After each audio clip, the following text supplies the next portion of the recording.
has joined the game. It looks like both players are indeed ready. So we are going to be hopping into game number 2 to see if Liquid Ret can do the 2-0 or whether we're going to see a comeback from LastShadow tying up the series. This map kind of reminds me of Destination. Destination is an old Brood War map, and it looked very similar to this. Destination is such a beautiful map with all the counter-attack paths and the interesting expanding patterns. As is Ohana. As is Ohana indeed. And it looks like game number 2 is started in the top left corner. The man who is known as the king of drones from Team Liquid, it is Ret. And down in the bottom right, the big underdog of the entire tournament, the largest unknown at the Red Bull Battlegrounds, it is LastShadow.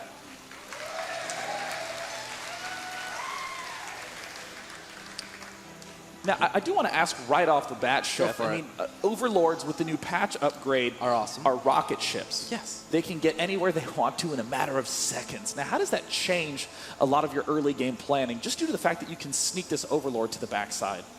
Just lets you be a little more relaxed. Before you kind of have to sneak them around, you have to have like set timings where you're like, okay, I hope he doesn't choose this weird time to look at my Overlord path and, you know, kill it. But now, you know, he can just take this awesome position. He can check out, like, if you actually look right here, it's right in between the natural and the main. That's actually a really awesome place. You can see the gas, you can see the expansion minerals being mined, and it really lets you you get so much more information. So I feel like before, you know, Terran had scan, Protoss had just units. And, you know, now we have this Overlord with speed to see a lot more in early game. And this is interesting. I mean, this is a lot of confidence out of LastShadow. I mean, you were talking a little bit about these 200+ game marathons that LastShadow would do. I mean, a lot of people are like, oh my God, you played 40 games today? That's a lot. To play 200 in a row. Obviously hard, but I mean, this shows the sort of confidence in the build order, just going straight for the expand again after the last game. That's like saying, you know what, things went a little bit wrong that game. Let me just try again. And again, I know Ret is not going to go for anything but a hatch first. Yeah, the day Ret does some sort of like 10 pool in his EVT, I will be very surprised. Or has Ret ever 6 pooled in a tournament game? Well, let me think. Trivia? I don't think so. Maybe. Well, when we polled the audience, the answer we got was, I love you, Chef. So. Yeah, that was the best answer.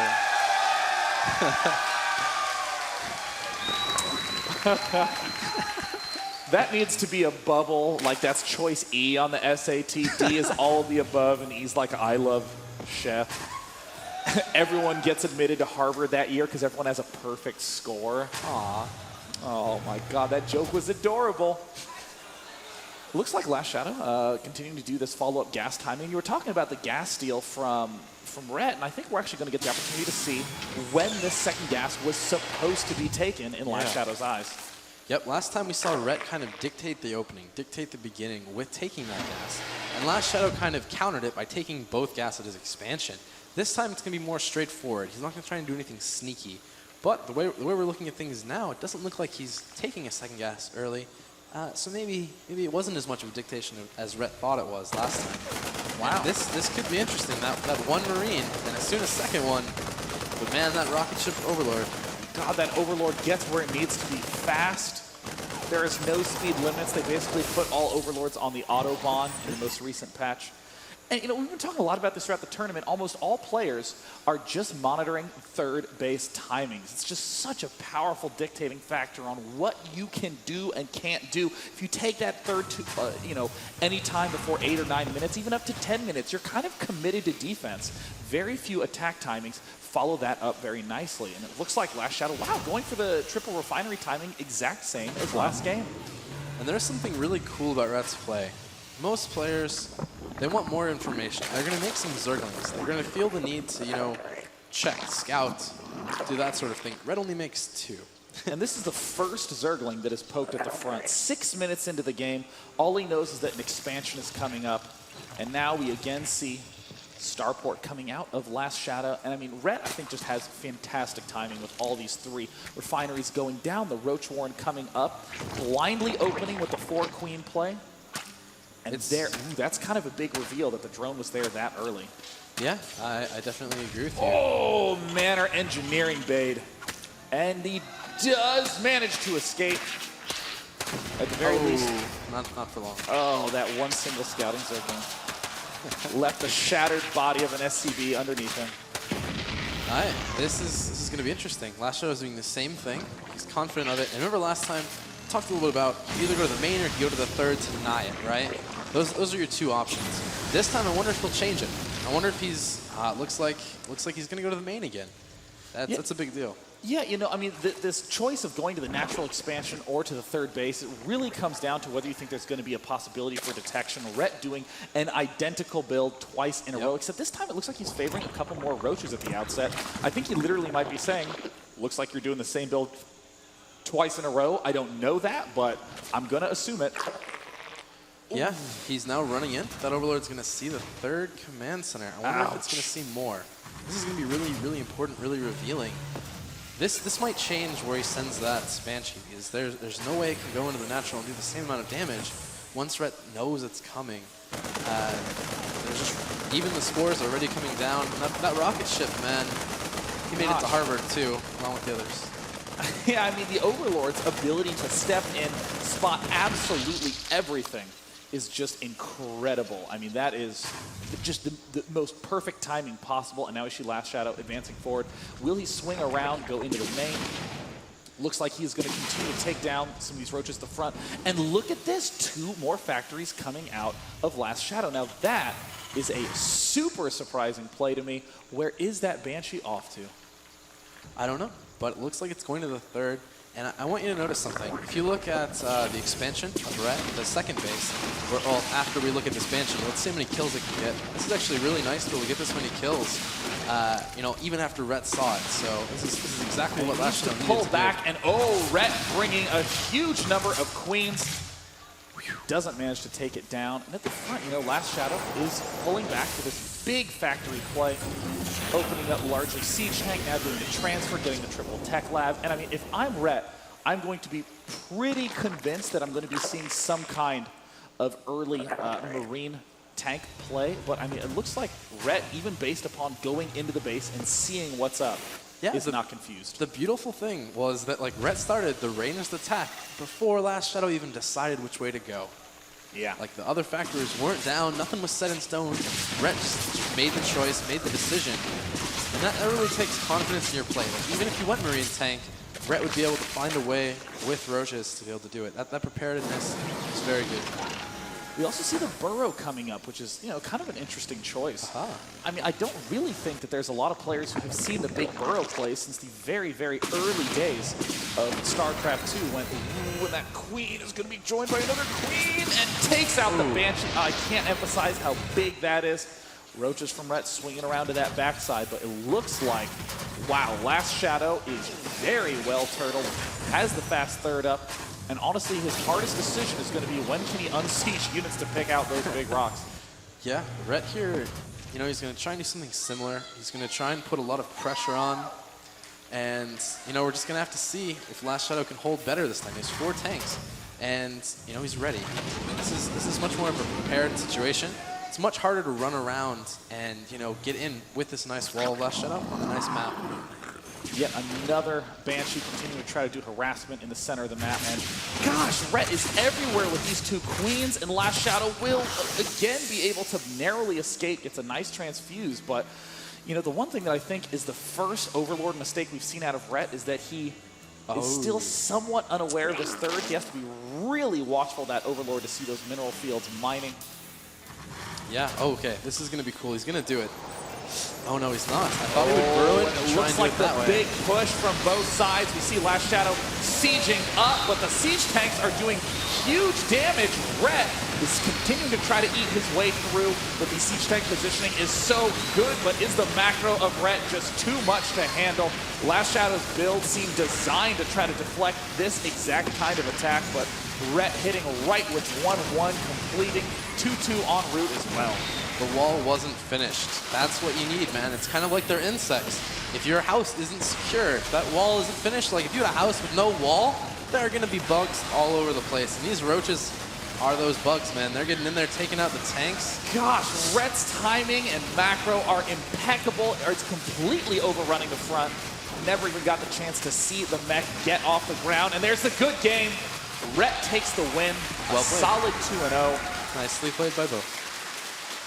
I mean, that uniqueness of style just was not enough to make up for the ridiculous amount of just counterattacking drone production. And most importantly, that meticulous timing by Rhett was just phenomenal. No wall. I'm sticking on that. I mean, but if he did have that wall up, how do you think it would have changed? I mean, Rhett would have just calmly pulled back, retreated, Yep.